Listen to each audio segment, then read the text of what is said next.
Delhi India में रहते हैं।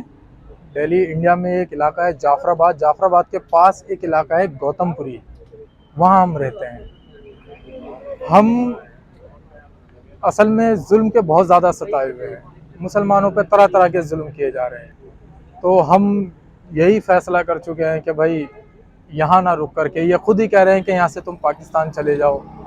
बस ये है, हम परेशान हो करके हमने यही फैसला किया कि हम यहाँ से यूएई जाएं।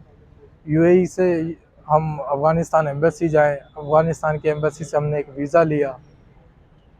वहाँ से हमने 8 तारीख को अपना वीज़ा हासिल किया। उसके बाद जब हम अफ़गानिस्तान काबुल जब पहुँच गए तो हमने लोगों से वहाँ पे बातचीत की, उनको अपनी परेशानी बताई। तो हमें धीरे धीरे होते होते होते होते किसी ने कहा कि आप कंधार चले जाएं।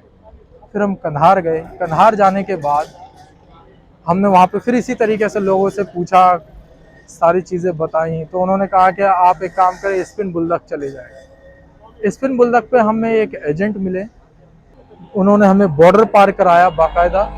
बॉर्डर पार कराने के बाद हम वहाँ से कोयटा आए। कोयटा से फिर हम कराची आ गए, क्योंकि हमारे पास फ़ोन नहीं, पासपोर्ट नहीं और शनाख्ती कार्ड होता है यहाँ पर, वो नहीं।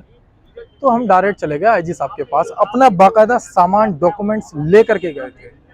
हमने उनको बताया रिसेप्शन पे जाके कि हम इंडिया से भाग कर आए, अफगानिस्तान के रास्ते आए हैं और ऐसे ऐसे आए हैं और हम डायरेक्ट अभी आ रहे हैं और हम डायरेक्ट आपके पास आ गए हैं।